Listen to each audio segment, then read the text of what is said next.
Hi guys, it's Zoe again, and today I have a tag that's probably been done, but I've never seen one done, and so I wanted to start one.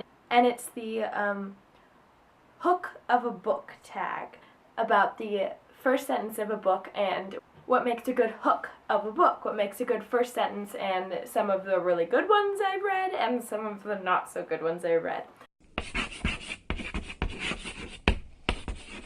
There's only 4 questions in this tag, so it's pretty short. Number 1, what makes a good hook? Okay, in my opinion, a good hook could be really funny, kind of like weird and like just random and like what? It could incorporate like some question or like something that doesn't make any sense to you that you have to read on to understand. That's good, you know, that creates curiosity. Something that's intriguing, some sentence that just grabs you and you're like, oh, that I want to read about. That's kind of simple. Something doesn't really have to encompass the book, but it's just something that makes you want to keep reading about this character or about this story. Number 2, what are 3 of your favorite book hooks or favorite first sentences of a book? Okay, so don't get annoyed, but I chose Fault in Our Stars as one of them.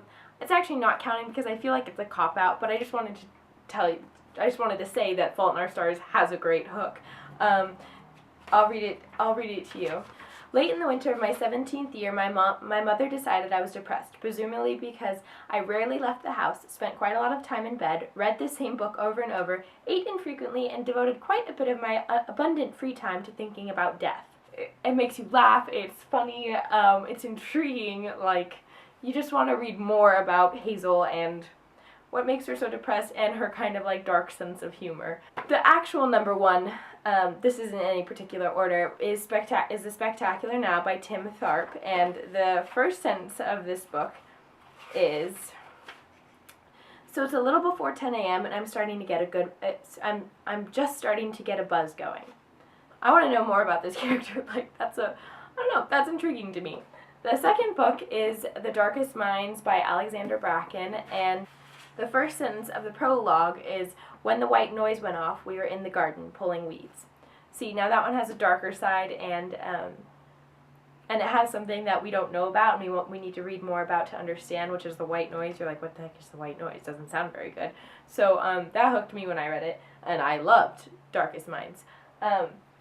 Something I found interesting is I didn't really like Spectacular Now that much. I mean, it was okay, but it had a good hook, and it made me keep reading.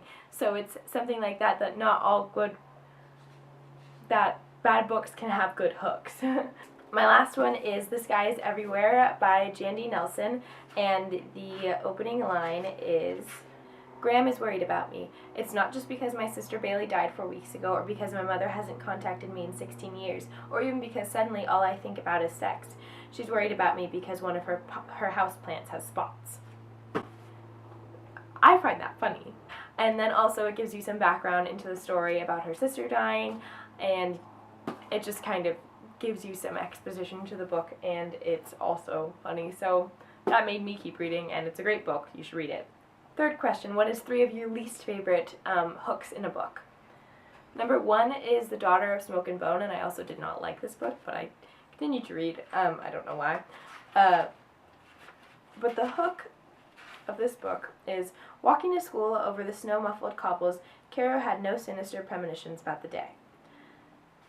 Okay, I guess the word sinister kind of gets you. You're like, why? That just stands out as who would have any sinister premonitions about a day. But it's kind of, I don't know, Second one is Shatter Me by Tahir Mafi, and I love this book. This is one of my favorite books ever, but I was looking through my bookshelf and I realized this wasn't really as distancing at me as a really strong hook. I mean, it's intriguing, but I've been locked up for 264 days. So it's not the worst hook ever. It has a very specific number that kind of stands out, like she's been counting and locked up. That makes you want to read, but I don't know. It's, for the book itself, which is amazing, it's kind of a weaker thing for me personally. And the last book is, which I also really loved, was The Host by Stephanie Meyer, and So one thing I've been finding is books that I really do like can also have weak hooks, so don't judge a book by the first sentence, because some really great books can just not have the best quote, best hooks ever.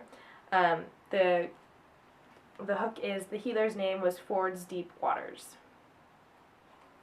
Just kind of confusing. I mean, it's not confusing, but it's just kind of random. And I mean, there's the healer, which is like, what's the healer? It makes you want to read more about that. But Ford Deep Waters isn't really a significant character in the book, and I don't know, it's not the strongest thing.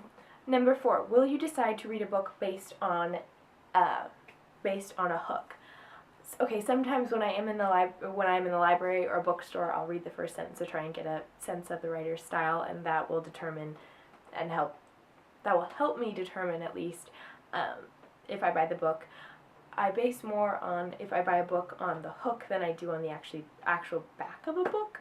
So it does influence a lot on what I buy and what I read. So hooks are important. So yeah. Okay, so that was the hooks of a book tag. I hope you enjoyed. I tag everyone to do it. I want to know what books you think have really great hooks and what books you don't think have really great hooks. Well, that's a tongue twister. So yeah, I hope you enjoyed. My name's Zoe. This is Stick by the Books. I will see you later. Bye.